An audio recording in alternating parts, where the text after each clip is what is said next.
I can just take it. You can just use my computer. Okay. I'm recording already, so you can start announcing while he hooks up the TV. Well, I'm putting up the TV, but hello, and welcome again to another month of the Austin Python Meetup. Today, we are getting ready to have Ivelin give us a wonderful talk on time series stock trading. I'm setting the television up really quickly, and we will begin in a moment.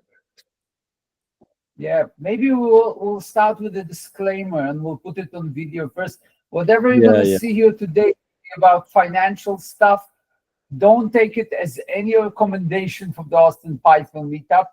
It is for educational purposes only, and you will see more and more disclaimers. Don't buy stock according to this or anything. It's just to learn what's out there and learn what tools you can use. Anything you do is according to your own, is at your own risk. So your own risk tolerance, and please consult your own financial advisor. Yeah, but we'll show you some tools. Here's Ivelin. Thank you. Yeah, so I'm in no means any sort of financial advisor, and the reason why I wanted to share this with this group is because I'm pretty regular attending, and it's one of my favorite groups to learn from in terms of kind of cutting-edge AI research, but also practical applications. And there is a ton of entrepreneurs in this group, and I really like that mix out of all the possible meetups in Austin, which are bazillion. But this is kind of my default group for sounding board for ideas. So this is a project that I've worked on in the last 6 months or so, and I'm pretty much looking for feedback because I know a lot of the people here are obviously playing with Python, playing with AI, and playing with stocks at the same time. So very much looking to learn as much as I'm kind of trying to give back to everybody who's been giving me so much knowledge, for a while. So disclaimer: no financial advice, obviously. But if you see that something doesn't make sense, or it's kind of in some way correlates to what you're working on, let's chat. I want to learn.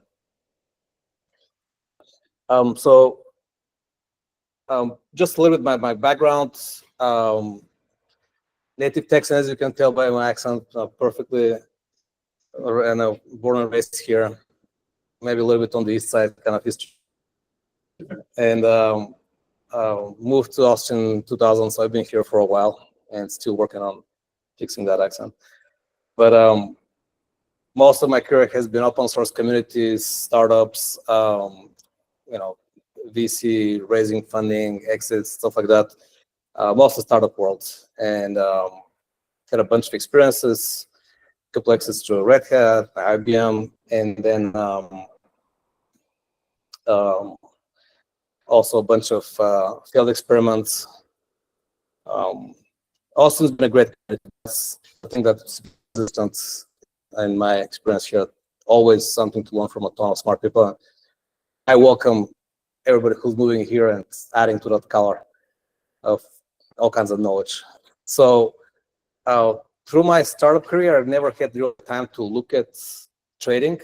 So I've done like what George said, like pretty much dollar cost averaging into indices, and then back to work. 100 hours of running some sort of startup, right?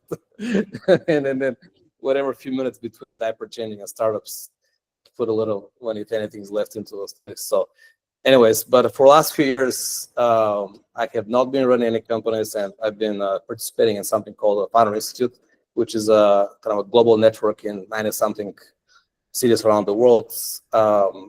It's sort of a incubator in a bunch of cities, and it's originally from Silicon Valley, but it has a very strong chapter in Austin, and has in Dallas and in Houston and all over the place. So anyway, I've had a little bit more time to tinker with stuff, and I found a system that kind of aligned with my interests, my values, to try to put money into companies that are changing the way we kind of live and work and play, and they're actually healthy and have real revenue and real earnings. The system is called CanSwim. It was started by this guy, William O'Neill, like 30, 40 years ago. And he's had a company called IVD, which is still around, IVD Research. Tons of materials online about it, but it mainly tries to focus on growth companies, mainly tech companies. Evelyn, you might Yes. want to put in the presentation at some point. So far we've seen you. We need to see the. Oh, is he not sharing? Hold on.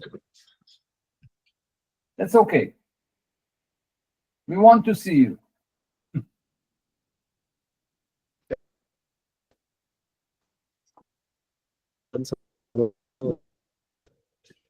Sorry. How many people are attending online? Yeah, go back to the first slide. Just show the disclaimer and. Okay.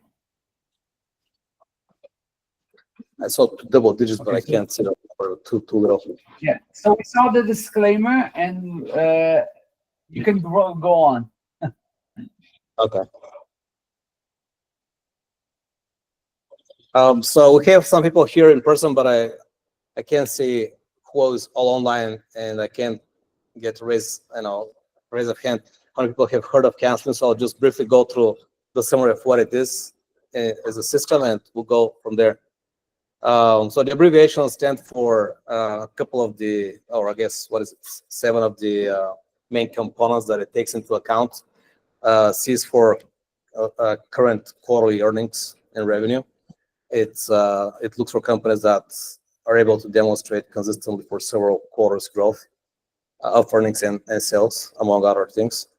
A is for annual earnings and revenues. Also wants companies to have consistent annual growth.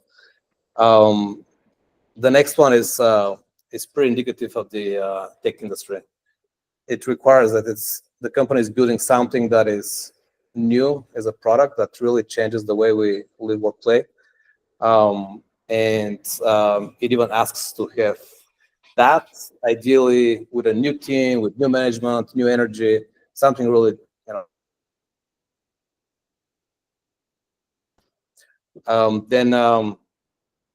supply and demand. It asks for a footprint in the stock market that demonstrates a growing volume of buying, accumulation of that stock over time. So another way to look at this is a trend up for that stock, something that has been trending up for months and years, which obviously doesn't apply to an IPO, but at least you can look at that as a trend, whatever is the applicable trend for that type of company. And then, so the literal laggards, I don't know who mentioned, but most industries are led by one company that dominates, and then the next one gets, the first one gets half the market, and the next one gets like 20%, and everybody else shares the rest, something like that. It's a power law for most markets. But this system really asks look for the leaders of whatever markets they're participating in. The next piece is institutional sponsorship. So that's pretty important to me as a retail investor, as an individual investor of my own money. The premise here is that like the majority of money is sitting in some indices or some funds, and majority of people do not trade, don't mess with their money. They just trust them to somebody else to manage, and that leads to concentration, right? That leads to a relatively few number of fund managers managing most of the volume. So if you look at a typical public company, you would see 50, 60% or more institutional ownership. Institutional is defined as a fund that controls 100 million or more of somebody else's money.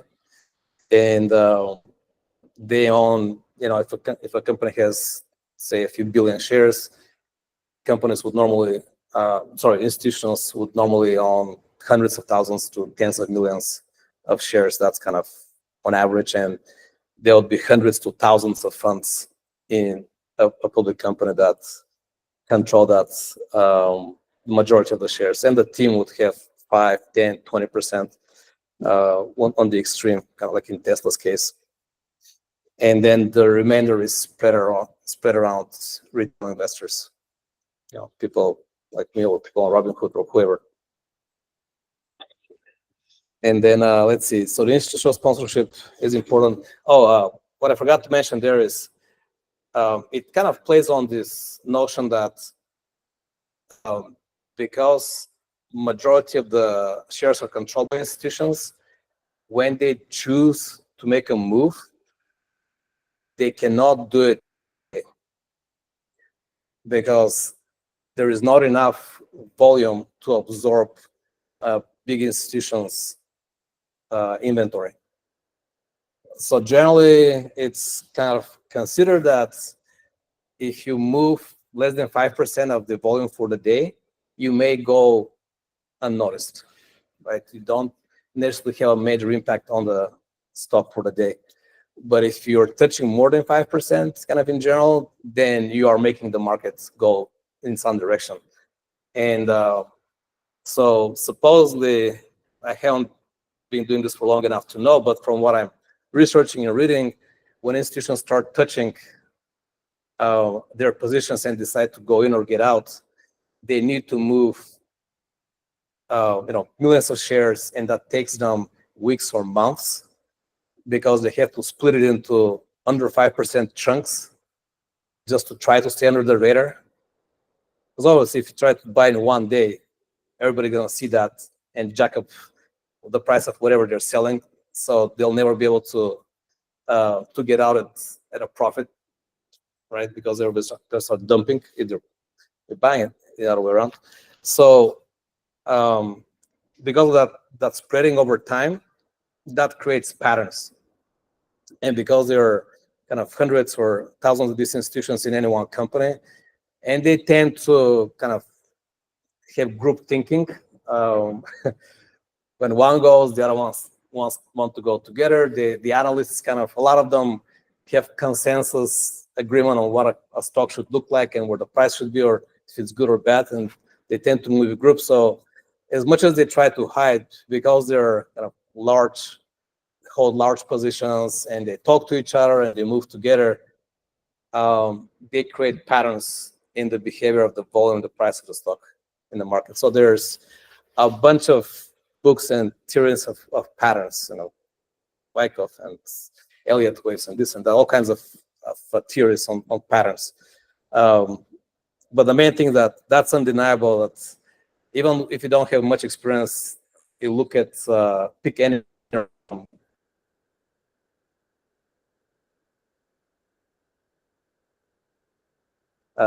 stock, and you'll see there's right through the middle of COVID, almost anything that had tech in the name shot to the moon, right? And as soon as COVID was officially announced to be over, almost all of them crashed down to nothing. Zoom, Netflix. It wasn't for the damn metaverse. They would have, if they didn't invest in all that AI, they would have. Yeah, Twilio, Facebook. I mean, yeah, because during COVID, everybody was going to live in the metaverse, and then COVID ended. Everybody wanted to live in the real world. So, complete shift. So some of these patterns are obvious, right? And when these institutions decide to dump it, everybody dumps. So, anyways, the fact that whales, when they move, they create patterns in the water, in the environment. something that's detectable. And so this particular CanSwim system relies on that. Because they're visible, retail investors that hold relatively small positions can work with that knowledge, which a big institution, even if they have the knowledge, which they do have, they can't do much about it, right? If they need to get out of there, they need to spread their move over weeks. Whereas as a retail investor, you can choose to get in or out in less than a minute without making a big difference in the market. All right, so oh yeah, and the final thing is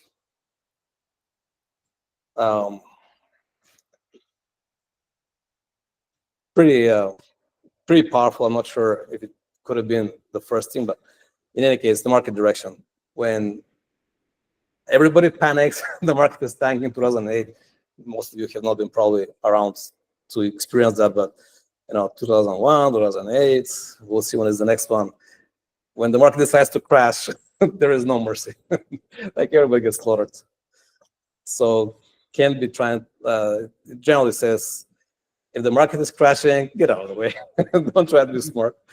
If it's good like it is this year, maybe you can do something and get a little bit of alpha on top of an already growing market. But if it's tanking, just get out of the way.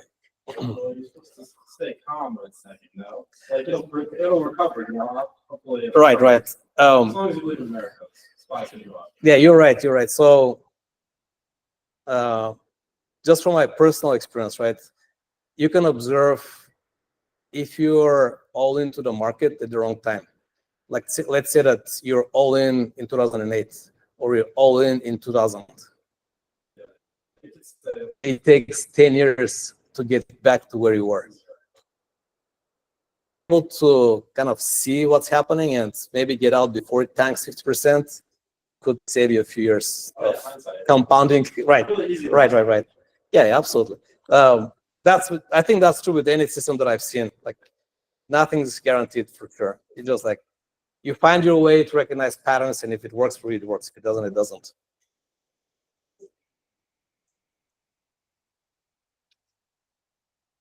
Okay, so moving on. Jacob, just a quick reality check. Can you still see the slides? Okay, Jacob? You're good. You're good. Go ahead. Okay. Just making sure if I lost you or not. All right, cool. So whoever, I know Chris has done a bunch of that from what I'm sensing, but whoever has spent time researching some of these systems, you probably see and have this interaction with them.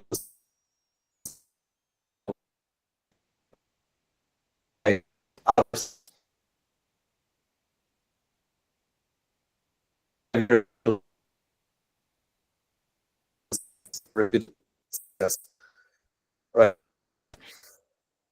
That's hard to verify 100%. There's something called the US Investment Championship, where that is sort of a authority that verifies accounts and publishes and kind of certifies, yes, this trader actually did have this performance for the year.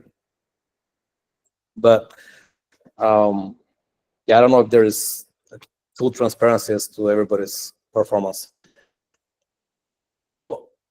In any case, what I'm gathering is that it takes years of training, and there is a bunch of rules. A lot of them have to do with psychology.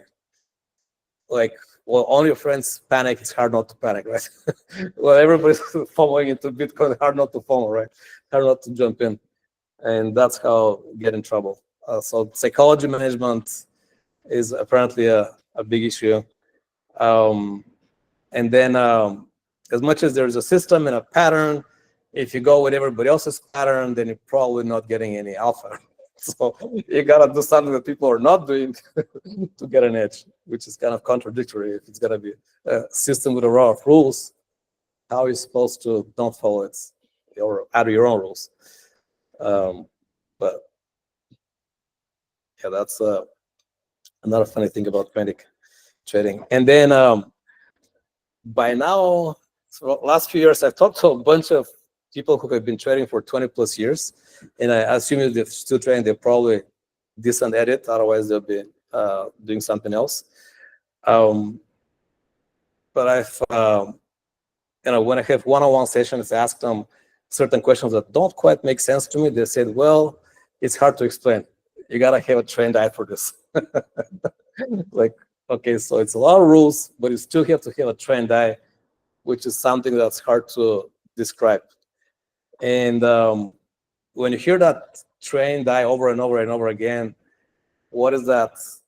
Is as an AI person, ML person, what does that make you think about? Like,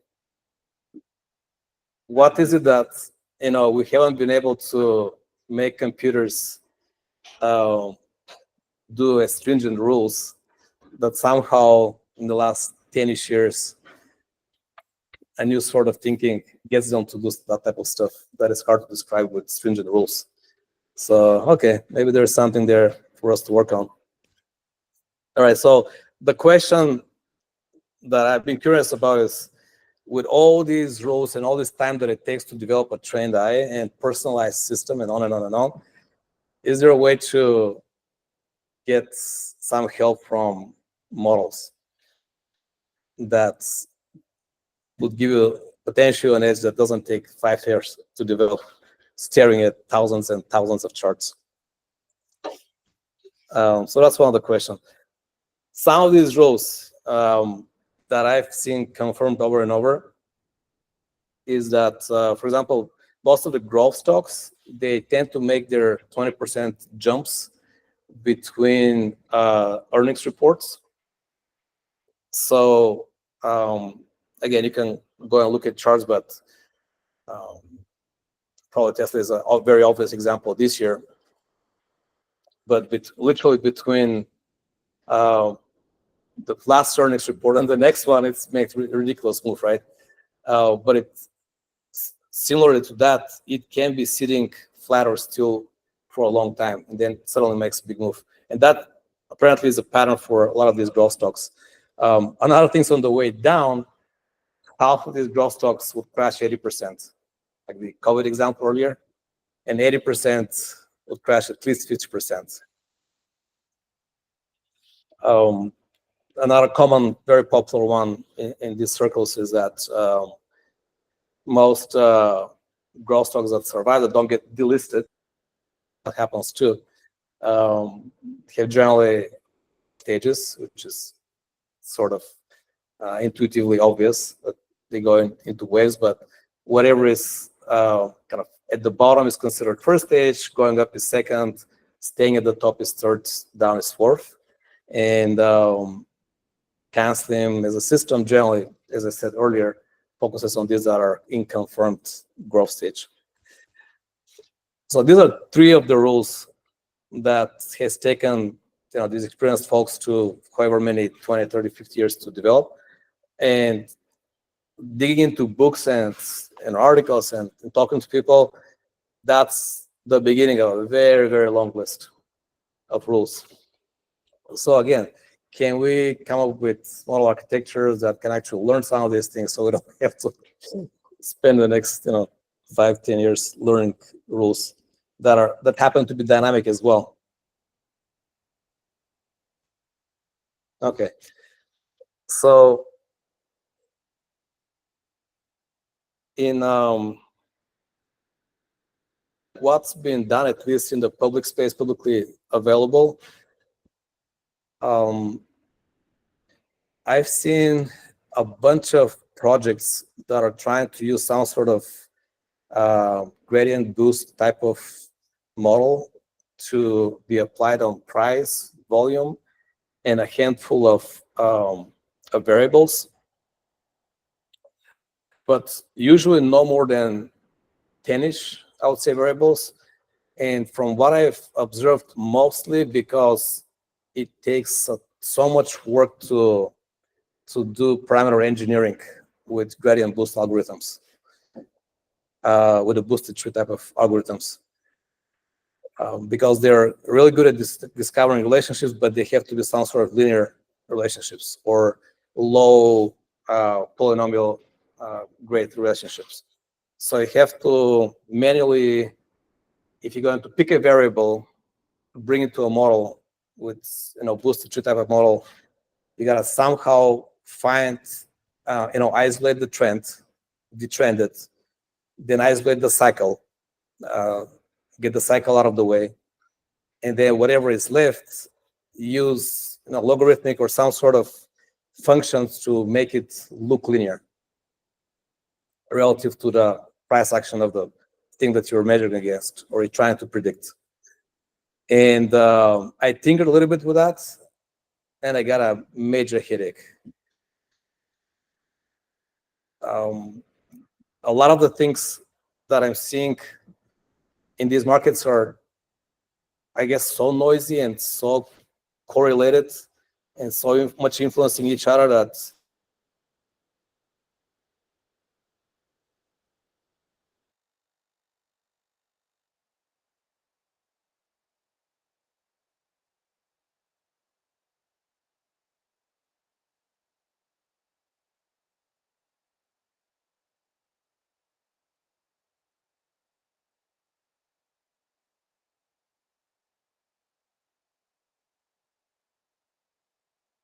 thing, but people, of course, try to apply to time series because it's been successful in so many other things.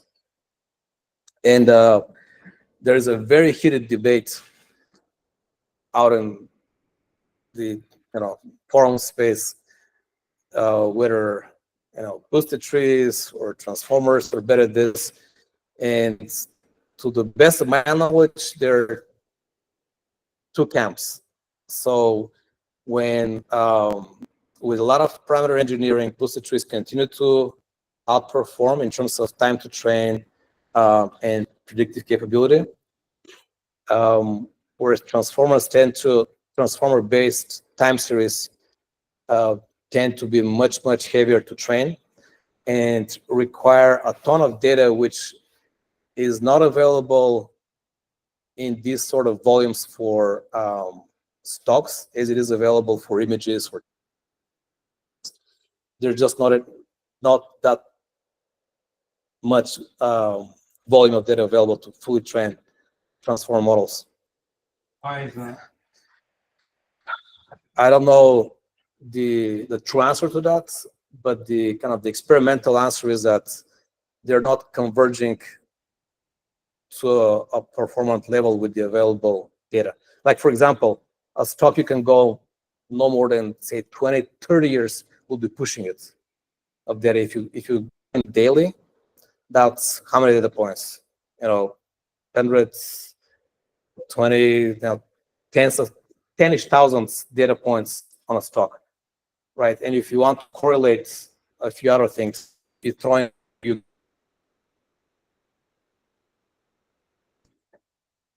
But also so that it's just not all in the stock data. Like you need the outside news cycles. Like I said, you can pull in stock data from a Bloomberg terminal. Yeah, you can pull all the stock data you want, but like historical data isn't just kind of into your models. Like everything's go up and go down. It's about like how they perform the news and like how people see them.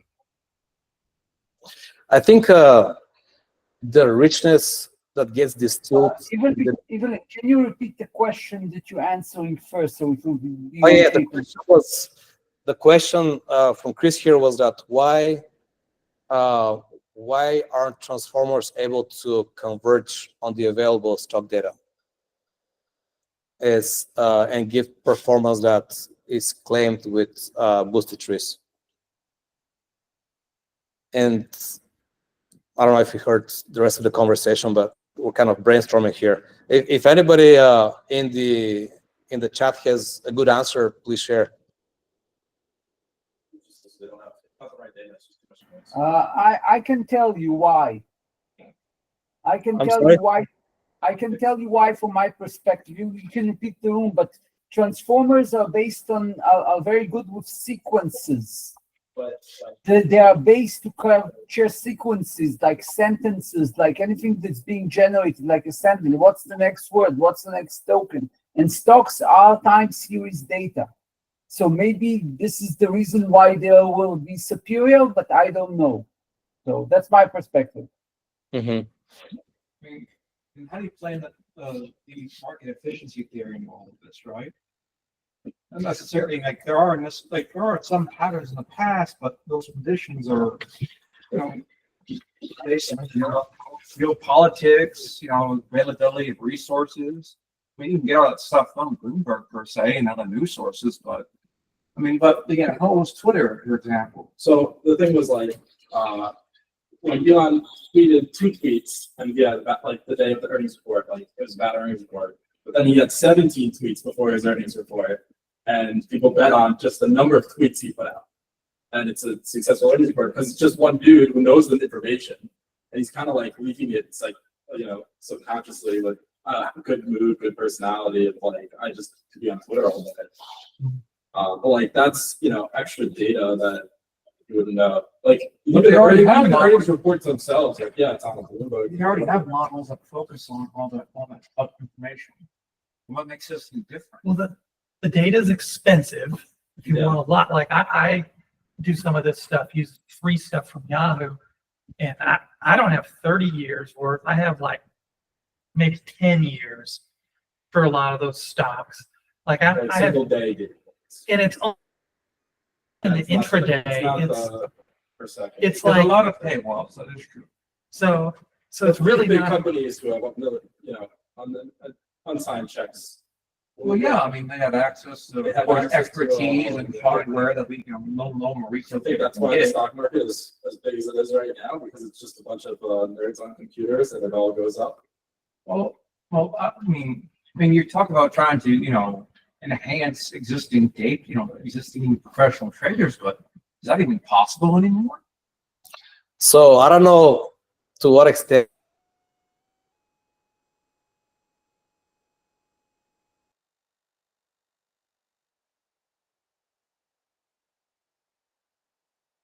Generally, when everybody agrees that status quo, that's usually when there is opportunity.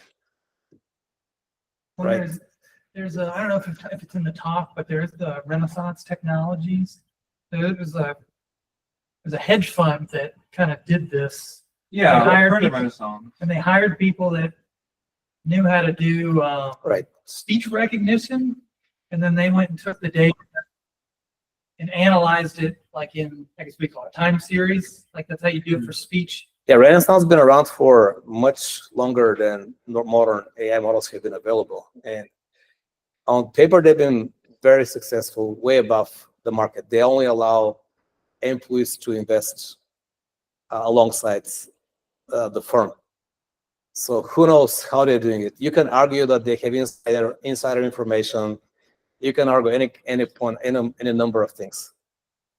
So it's really up to everybody to kind of decide if they're gonna look at this as waste of time or. Kind of beating me off, but people are questioning that, especially the system. Yeah, no doubt.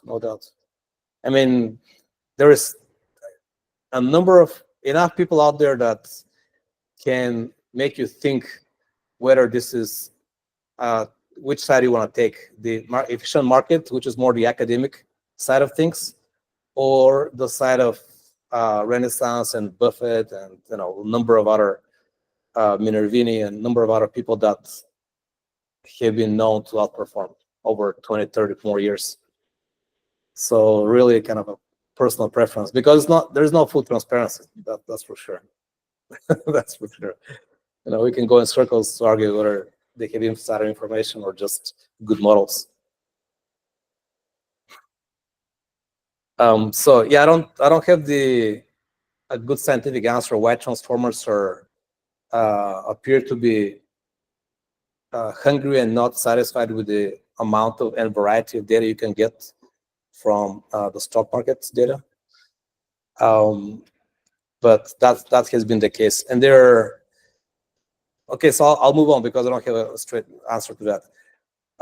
But there's been a kind of a middle ground in the last year and a half maybe, of that came out of, I think, surprise, was neither the boosted trees nor transformers, but plain old fully connected layers.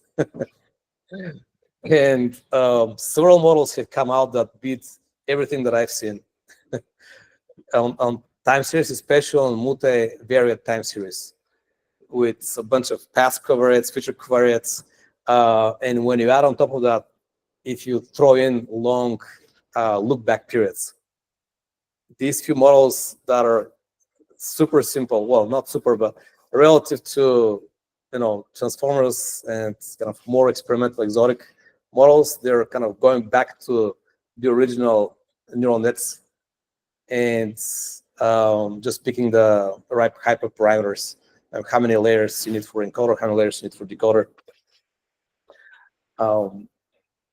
They seem to be performing really well in time series when throwing a bunch of variables.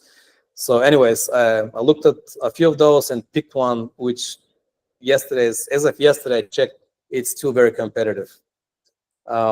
It's called TIE. There is also TS Mixer. There is now a one called iTransformer, which is, I have not looked close enough, but claims to be an inverse transformer, which I don't know what that means exactly. But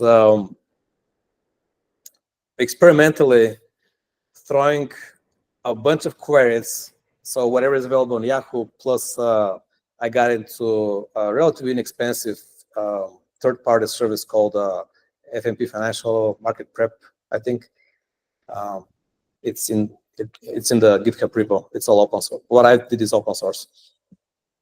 And pulled in indices, sectors, the major cryptos, whatever is on this slide, a bunch of random things that intuitively are some sort of signal, or at least have some sort of independent signal embedded in those parameters. Plus company estimates for earnings and stuff like that. And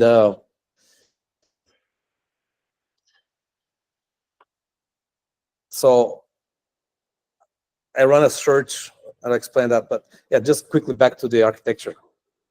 This comes completely to the way I hit it in the PDF. That's weird. Okay, but anyways, the paper is public, but the encoder and decoder part are literally just connected layers that shrink and then expand again to recreate.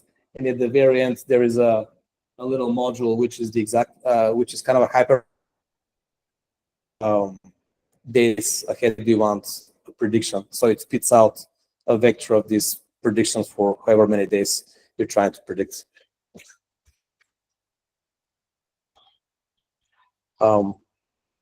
It's also relatively lightweight, and so the highest performing is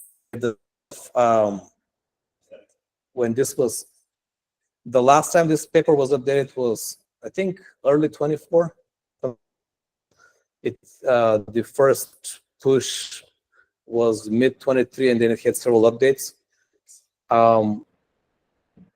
But at the time, there was something called patch TST, which was the best performing transformer method. And then some variation on boosted tree is also in the comparison DPR. But there are a couple of interesting things. So performance-wise, in terms of accuracy is one, but also in terms of training and inference, big difference with the transformer models. That to me was most interesting because I've been in a position where I had to burn ridiculous money on Amazon to acquire 100s to train some sort of transformer, and it's painful. It's painful running hyperparameters and sweeps and this and that, and before you know it, like, what happened? Too many zeros on the credit card. cancel. So with this little model, it's about 100 million parameters, 180, I guess, at the end. But I'm running it on a home PC with a 3090 GPU, 24 gig. Happy. It's small enough to give you an idea if you're making progress or not within a few hours. If I'm not making progress, I'll go back, stop it, and make some changes. I don't have to wait a week to get some results and spend a bunch of money on AWS or whatever.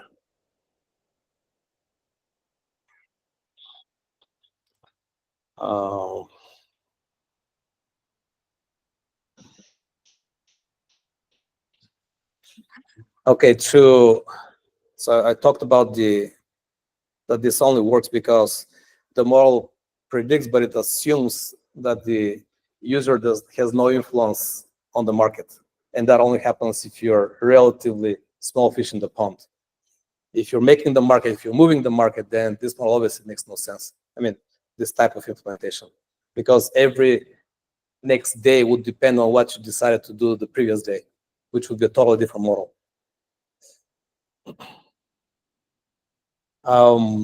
To what George said earlier, so much influence on based on social media sentiment and announcements, news, fake news, real news. That is non-numeric data, not in this model. So this is strictly a time series model. So not accounted for, or if it's accounted for, it would be in some indirect way back into the numeric data.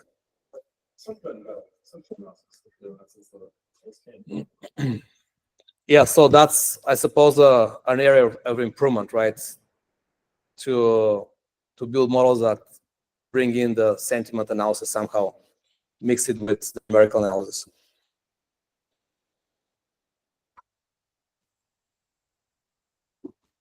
So one observation that I can share, that the sweep was really fun, because this model, because it's relatively simple, the hyperparameters allow you to tinker with how many layers in each module, how many days you want to predict forward, what time period you want to look back for prediction, and again on a home PC little GPU, it's fun to run a relatively broad sweep from a few weeks to a couple of years of backwards lookup to 1 week to a few months of forward prediction, and parameters anywhere from a few hundred to over 1,000 covariates.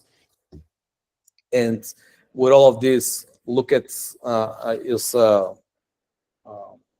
Optuna for the sweep, and it was able to show me in a few hours how each of these options in the matrix develop to where I can pick.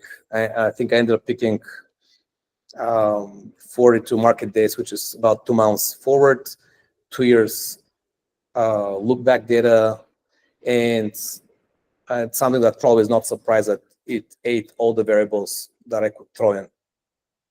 Anything that I would throw in would keep adding little increments to the quality of prediction. But probably best of all, I did not do any sort of parameter engineering. So I didn't have to try to detrend or try to remove the cycles or do any sort of functions on the input parameters. Just let this thing learn it on its own. And by the way, the paper of this model actually demonstrates that because it's a neural network, it is able to learn quadratic, logarithmic, all kinds of relationships without having to engineer the parameters on the input parameters, which is beautiful. So in the first slide, I had a link to the GitHub repo,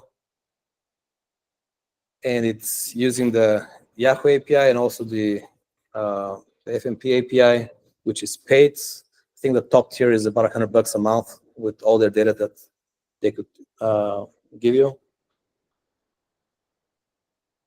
It has a little CLI to pull all the data. If you have the API, it'll run forecasts from a target date forward.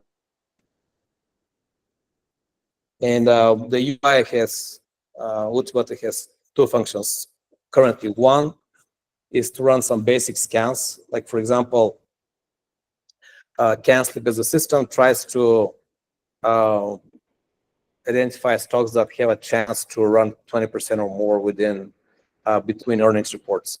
Some of you probably know this, but earnings, because there is a law saying companies should not leak any information about their earnings until that once a quarter public announcement. Even though a lot of people argue that's not happening or happening, or who knows. But the fact is that very often the day of and the day after earnings, there's huge gaps up or gaps down. Just pick any 10 stocks this year and see what happens. There was earnings season the last couple of weeks, so take a look at the stocks. They're just running crazy in all directions around these earnings reports. So, and what is sort of generally known is that usually in a market there are a couple of stocks that are in and whatever patterns that grow. And what I this story in the last few months, pretty new. Never a scan like this never produces more than 100 something stocks out of the around 5,000 in the market that have a chance of having that performance. Right or wrong, I don't know, but it sort of coincides with what more traditional tools would tell you. And when, yeah. And how about some of your comments on the S&P? Percent wise? Maybe a quarter, something like that. Most tend not to be. Yeah, most tend, not sure. That's kind of one of the mysteries of using AI models. Like they find the patterns and they report what they found. More, if you go and ask this type of question in the CanSLIM community, you'll typically hear that, this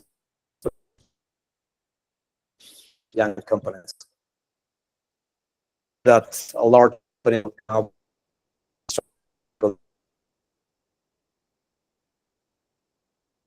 So I don't know if that's helpful. You're saying most of the ones that are outperforming are the smaller ones that are not in the S&P 500? Majority tend not to be correct. For a short-term period of time. Exactly. The scan is, hey, tell me for the next 2 months, what do you think might be doing 20% or better with a 3-to-1 ratio, a loss to upside to downside ratio. So they would go up by 20%, but would not drop more than 7%. And then how many of these out of these hundreds are any stocks under $5? Good question. I think from what I'm seeing empirically, probably a quarter or so or junk. That I don't know what the model sees, whether it thinks they'll mean revert because they're so low. I'm not sure, but I ignore those, and I usually ignore the largest ones, and I try to use that in combination of everything else that people that have been done this much longer. So if are we're telling looking me. at the bell curve, or what, we're taking out the last 2 deviations, you're just looking at the first 2. If we're not looking at the largest ones or the S&P and the penny stocks, right? That's like what, at least only 2 deviations in the mid. I think that's fair. I think that's fair. Something between 5 billion to maybe 100 billion cap seems to be usually where it ends up showing up on the scan. So you mentioned previously stocks that got delisted, these excluded, so you don't have to bias. So it seems like That's a big problem. Excellent question. Sorry, what was your name? Akim. So for people in on Google Meet, Akim was asking a question. If the data includes stocks that are delisted to avoid survivor bias, is that correct? Yeah. Okay. So here's what I observed. I asked the API to give me all the data that it has. from the look back period, and I try to push it somewhere to the mid-90s. I think is when it goes back to mid-90s, I think. Before that, it has very rare or kind of sporadic data. But I will also tell you that maybe once every few runs, I run it once a week. Once every few runs, I don't get all the data. Sometimes it has bugs that I talk to the team, hey, you messed up your rate. So I know for sure it's not 100% clean data. And whether they give me all the data from the mid-90s that I asked for or missing some, I'm not 100% sure. I have not done the homework to thoroughly come back and see what are all the listed stocks and all that. So do you have in your deck an example of what the end trader will look at? Sorry? Do you have in your deck something the end trader will look at? End trader. The actual person. Oh yeah. So this is the it was scan. Can you blow that up? Let's see. Oops, look. Command plus. Oh, you're in the screen. You're in a PowerPoint right now, so. Uh, Oh, you know, my little black and white thing is going off. So you're inverted colors.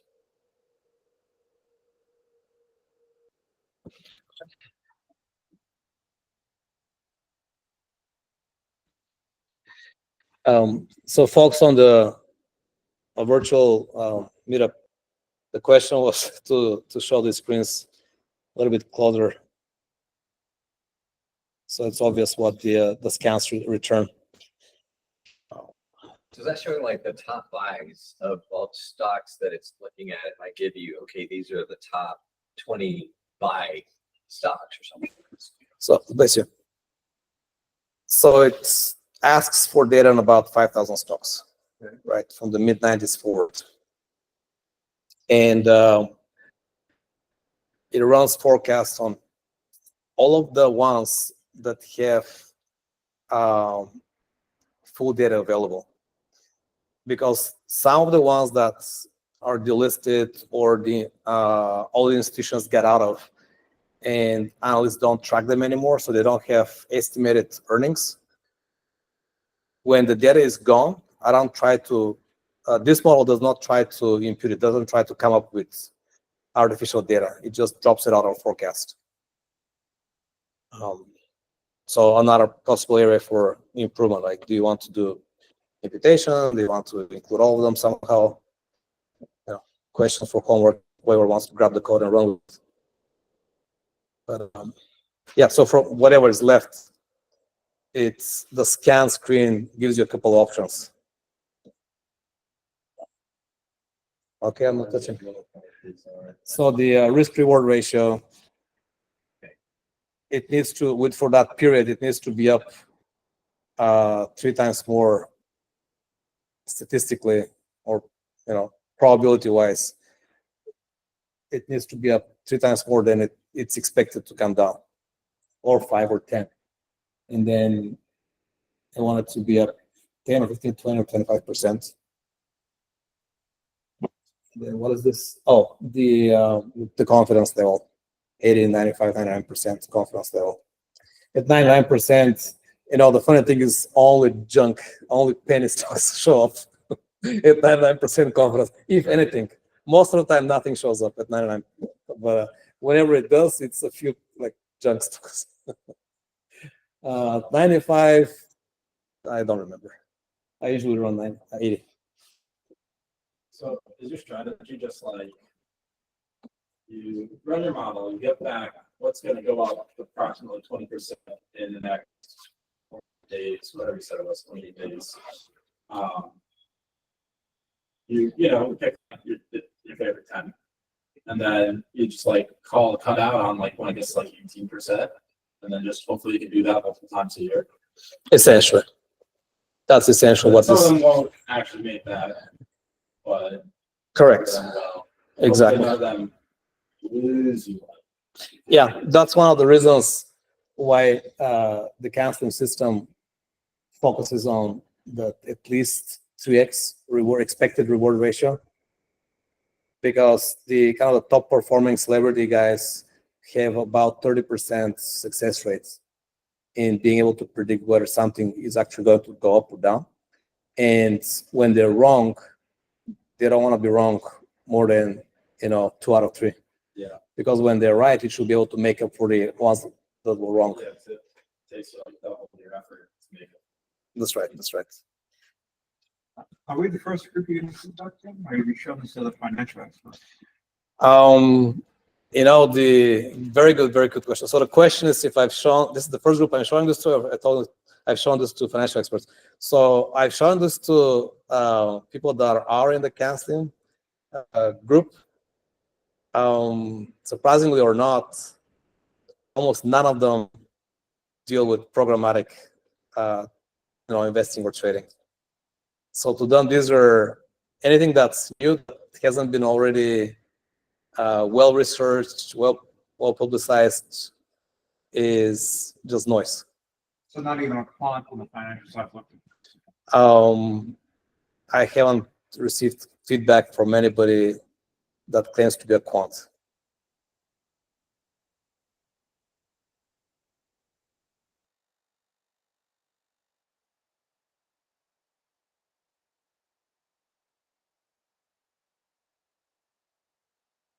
To account for the short-term capital gains tax, though. Oh, that's a completely new topic. It's an excellent question. No, I'm sorry. It's new to this slide. It's not even covered here at all.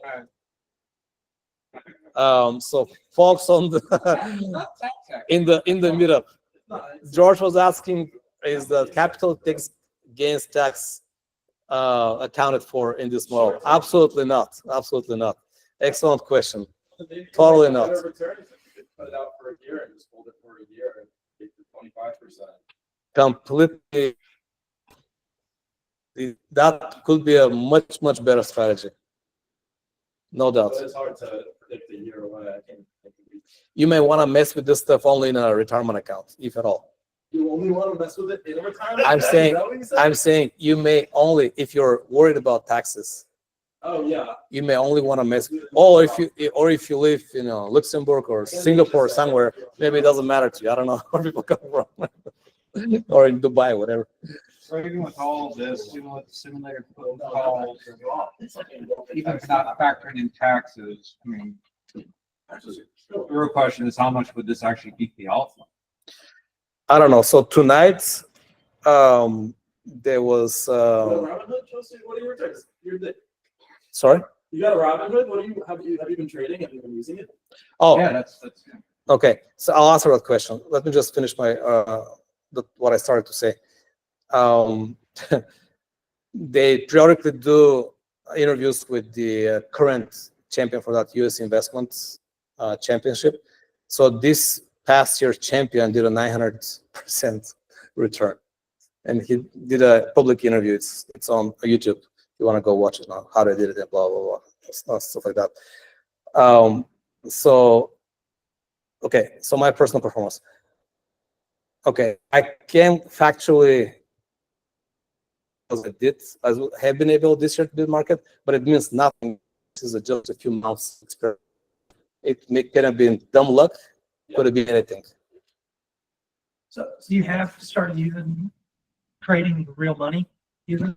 Yeah, for the last few months, I've been using it as a sort of a complementary tool to advise me alongside everything else that I'm learning. And you beat the S&P? The Nasdaq is usually kind of the benchmark for growth stocks. It usually beats the S&P in terms of growth. I have one other question. So I tried to do something similar, like programmatic.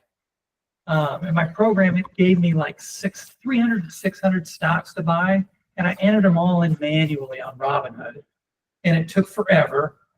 And I ended up, I think, junk stocks threw all my data off, and I did not beat the S&P. I did terrible. What automation tools? So to get some play right. So are you doing your trades manually, or do you do it like programmatically with like Alpaca or something? Personally, manually.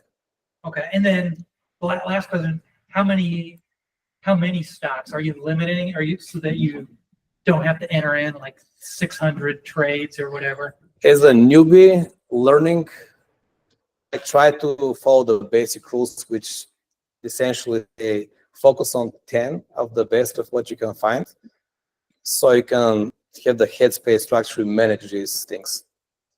Okay. So when they get 20, 30, 50, 100, then you start getting lost in the chaos. So you do 10, and then it's about 2 months to hang on.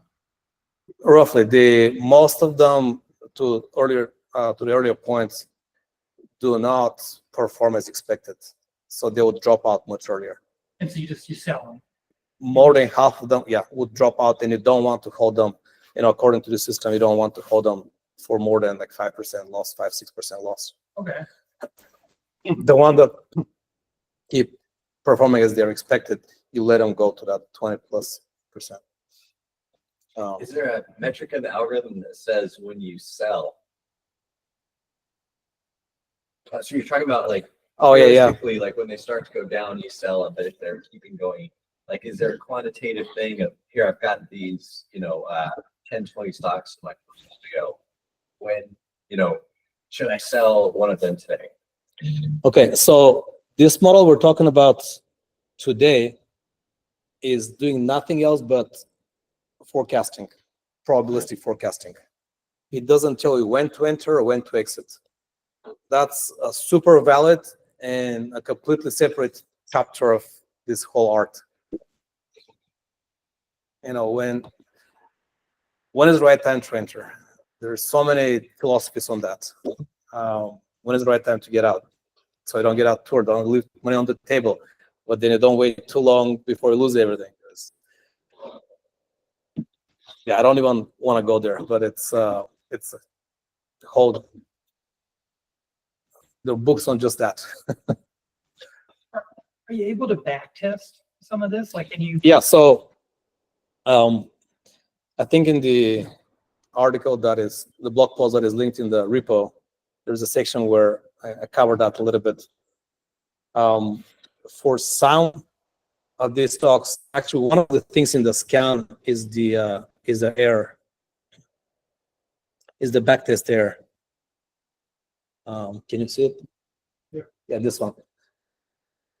So from for the past 6 months or so, the weekly runs get measured on the logarithm of the mean error, and that's how you kind of can separate the stocks that have had some consistency in terms of forecasting quality and the ones that are random. Okay. And decide whether that signal is useful for going forward.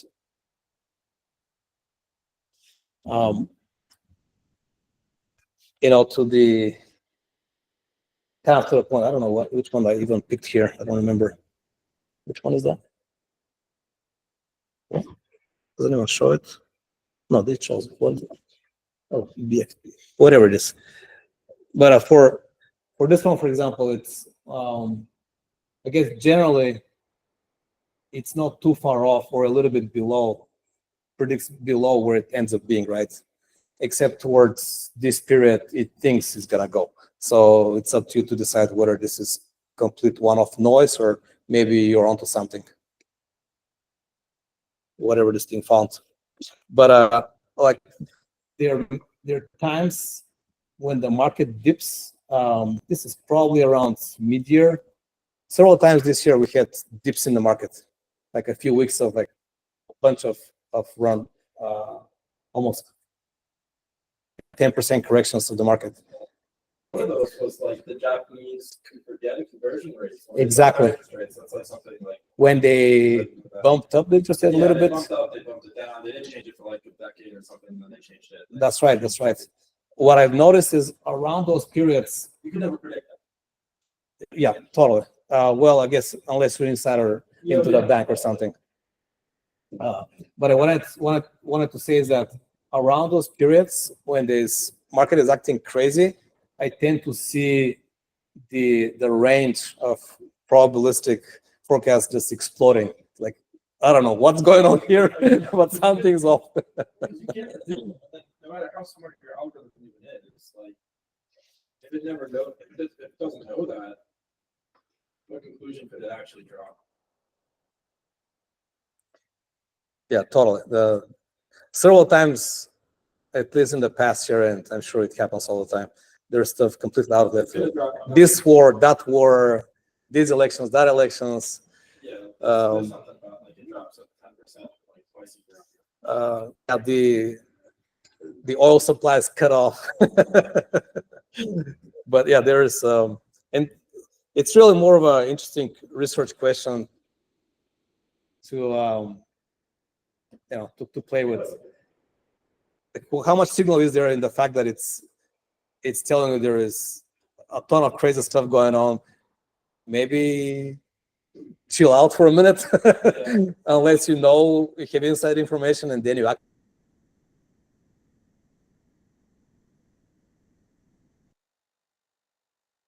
But when I see that, I'll probably personally to the sales.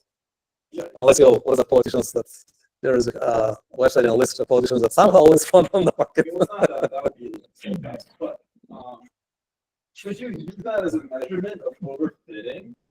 If you say, like, if you only give it this, and then you like give it, this crazy, almost black swan that, and it tries to like, rationalize it, it claims that it has a very good understanding of the probabilities there, you would know you're overfitting. It would be just like a litmus test. I didn't get the question. It's not really a question, it's just like an observation. Oh, okay. Well, like it's a good thing that it has a crazy probability. Oh, probabilistic. And all the training you send at it should keep it very high. And if you saw that it was getting better, you would know that you're overfitting. Yes. Good point. So, yeah, definitely. That was one of my worries, and actually, that's what happens with when I did the hyperparameter sweep.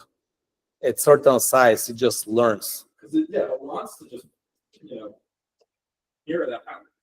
It wants to learn that. Yeah, you make that exactly. You added a little bit too many parameters, and it then just remembers the data sets, and then the validation is random. Like the top 3 news stories, the top 3 financial news stories of the day. Yeah, that'd be interesting to factor in some sort of sentiment metric as a covariate. But then it's late.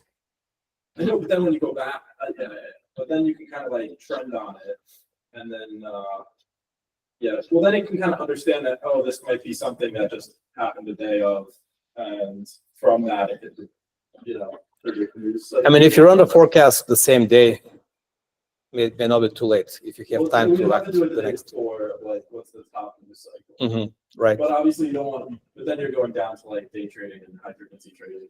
You want to go back. For sure. For sure. Yeah, I'm not that excited about it. But you just be sitting all day. Contact so that I understand that, like,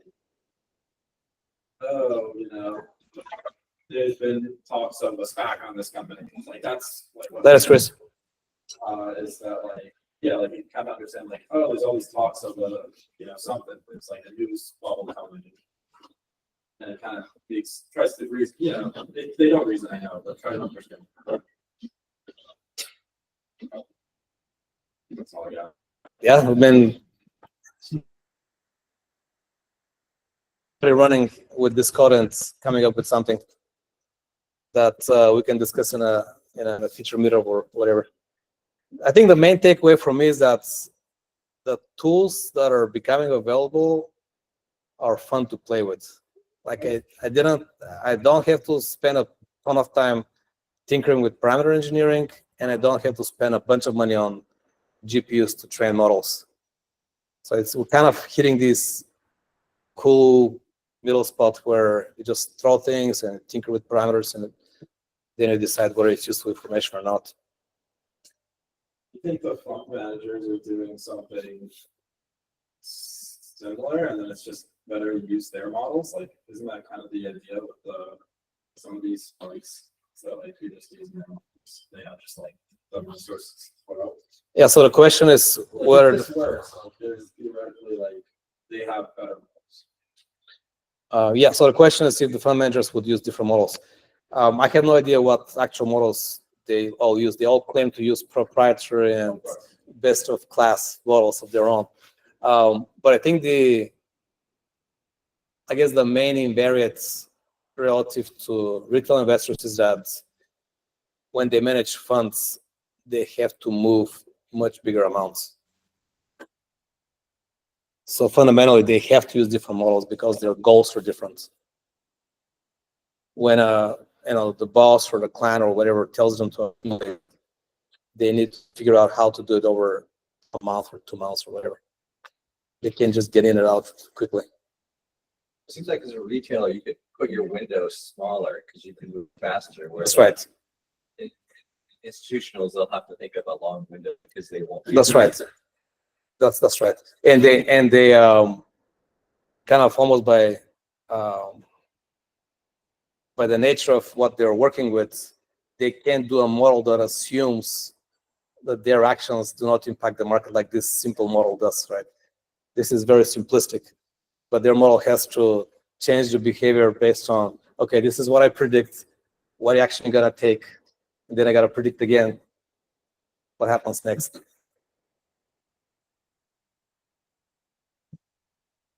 So cool. libraries you use to build this. What? What library did you use to build this? Darts, super useful.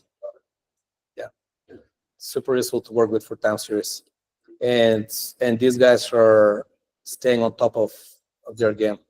Like this model was literally, I was reading the paper and about to ask them if and they already had it up. So they're really focused on that. There are a couple other open source projects that are also really good, but this worked for me. I have a question. I have a question from over here. You might want to repeat it to the crowd if they don't hear me. Since it is a Python meetup, what Python libraries or tools did you have to use to construct this? Did George type that question in? Because he just asked me in person. Learned something. Yeah, George just asked the same question. So I think the main learning for me was to find the Darts library. Super intuitive, super useful, very well documented, a ton of examples. Dart is something different than Flutter, right? Like Flutter, Dart. I'm talking about Python tools. Python. Yes, libraries. it is. What libraries did you use? So Darts, DARTS, is a time series library in Python. Anything else like transformers, PyTorch, TensorFlow, anything else, or just Darts? So Darts is on top of PyTorch. I was talking to somebody earlier about DuckDB. I found that, George, I found that to be super helpful. It's a tiny library. In my experience, very high performance over Parquet data. I have heard of DuckDB. DuckDB is the column-based one, right? It's a SQLite alter. It's a different SQLite. That's right. SQLite's a row-based one. This one's That's right. column-based. So very helpful. Actually, I saw recently that that Hugging Face embedded DuckDB in their data viewers. Yes. That just happened maybe in the last couple of weeks or something. So DuckDB can also do vector storage, which is very nice. Yes. Okay, I guess you can store embeddings there. You can use it for vector search. DuckDB is very helpful from that perspective. Okay. And very easy. That doesn't need to install anything. Just pip install it and it's works. So this is very nice. It's all native to Python. Okay. I only use it for just raw training data search and then the scans and the forecast. Haven't used it for vector data, but super lightweight, super fast, very useful. Yeah, darts, LibDB, I don't know what else. On the Python libraries, so for when you're getting the data, have you kind of gone away from Yahoo Finance and now you're using that the proprietary data set more? I started with Yahoo Finance to get the first basic, first set of basic parameters, and I stuck with that, like the price, volume, a few other things, and I stuck with that, and then I expanded with stuff that is not available in Yahoo Finance. So you're still using Yahoo Finance? Yes, okay. For some of the basic data, and then I supplement that with a bunch of all the data actually is publicly available, but these API providers supposed to clean it up and supposed to organize it. Yeah, I so it's that too, consumable.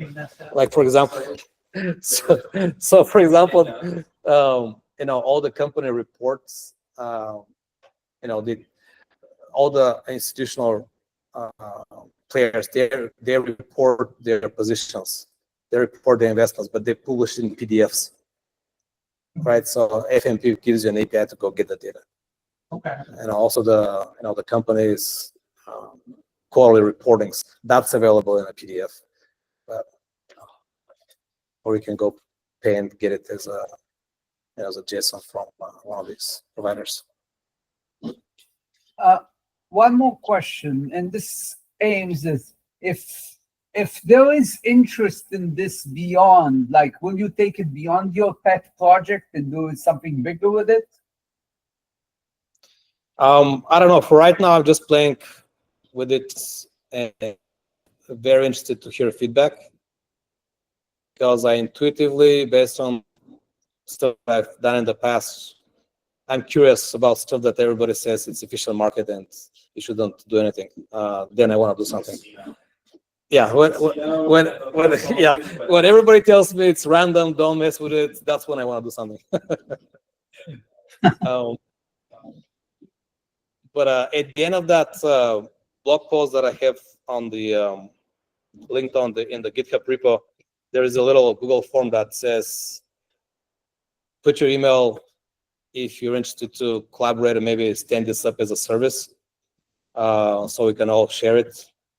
Because I haven't even looked at what it will take to get licensed to offer a model that's based on the data, on proprietary data. The API providers, they have their own licensing, but even the data is public, they still have the licensing for access of the data. And that's one of the reasons why I haven't made the model public, because I don't see any obvious license that they provide for their data. And that's really? They provide data, and provide an API, but they don't tell you how this data can be used, or how is it licensed? Yeah, so it's proprietary, but I don't see anything that clearly states, can you train a model on that data?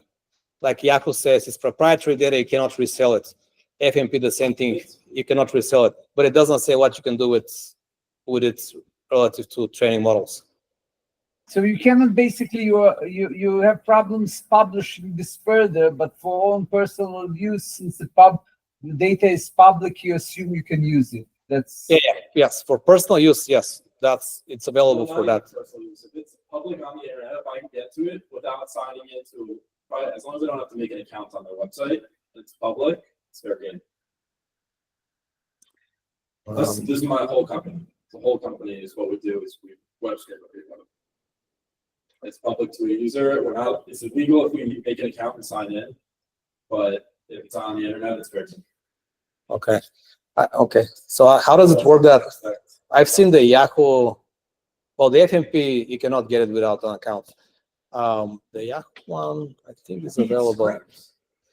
I think it scrapes, either it scrapes Yahoo's website or it like pings their APIs that power the website. But even on the library that I use for the Yahoo data, it has a big disclaimer saying that it's only for personal use, something like that. Oh, you're saying like you get in trouble for using them. For reselling the data.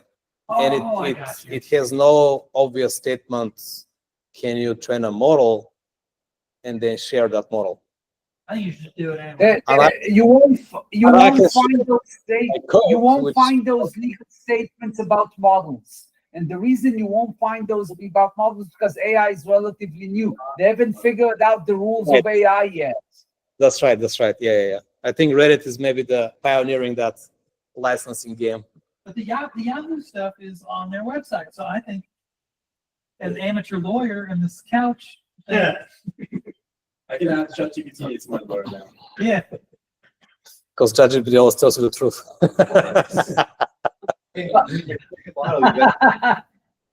It's like, if Oh, you're, because all the big players, they don't care. about copyright. See, the problem is you're too poor. There, About that. that's fair. But I think there's a bunch of lawsuits going on for licensing, Yeah. for model training And now. anyone who gets in trouble does it, it's because they're too poor. The lawsuits, still they'll have the lawyers fighting it for 50 years. I don't know. I mean, OpenAI maybe is not quite out of the woods with what's going on. I mean, from the altruistic perspective, if people have copyrights and they wrote a book and they're an author of a book or produce a song, they kind of have rights to that. And if your model trains and like basically recreates that, you're kind of stealing their. But where's You that absolutely gray are, area? but where's the justice system? Jacob has a whole series of talks on that, Oh, yeah. on licensing. Do we want to get you started on that, Jacob? Or I can give you a little insight here because I'm a musician. George is clapping. He doesn't want to get you started. Chris wants to say something. He's a musician. Chris, go ahead. Tell us something about that. So, with respect to copyright, you have a copyright as soon as you put the thing in some sort of form, right? That includes music. The problem always is if you don't register it, then, in most cases, no IP lawyer is ever going to take the case because you get statutory damages. So like in the case of music, if I don't bother to go to the Library of Congress and register the songs I write, well, technically I could drag somebody into court, but, good luck trying to find a lawyer that's going to take that case because he's not going to. Now, if I go to him and I say, I registered this with and actually hold the copyright, that's all. That's the secret. It's like registration. It's not so if they're just putting it out on the internet willy-nilly and they don't actually have a registered copyright, well, I don't know how it works with international law. That gets a little bit trickier. But With copyright law, if you send it to yourself, it's copyrighted. I mean, it's still not registered. That's the first thing they tell you anytime. I actually had a record label for a while, and the first thing the entertainment lawyers tell you is that toss that suggestion out the window. It's no different than doing nothing. The only thing that matters is if you actually go to the Library of Congress and register the copyright, and then you're under the onus also. You have to keep your contact information current because there's all sorts of the streaming companies get away with murder now. If you move or whatever and you aren't reachable, then they can infringe until you with no recourse until likewise this is different from patents. Trademarks, copyrights, and patents are all different things. I can't imagine that it works any differently with copyrighted software or books than it does with music. They are not concerned about the copyright here per se. They're concerned about AI infringing copyrights or other types of intellectual property. This is why even in that case, I think it's still a problem in that the AI isn't registering that either. I'm sure it'll be an interesting court case. This is still a loose thing. The regulation is not there yet. It's still a big debate. This is why we started all this conversation. Let's talk about it later, Chris. Okay. Evelyn, how is it over there? Do you want to continue conversation or? George is clapping, so I think we're wrapping up. Wrapping up? Okay, so maybe we should all clap. All right. Sounds good. When you say it, Jacob, but how when I say it. can we get the slides and Jacob, where do you post the recordings? I will know you I will post it. Let me first Evelyn, thank you very much. I'm gonna stop the recording. Don't go away, everyone online, and everything will be up. We have his contact info. I have a friend that Okay. uses a different. Whoa, wait a second. Okay, we're stopping.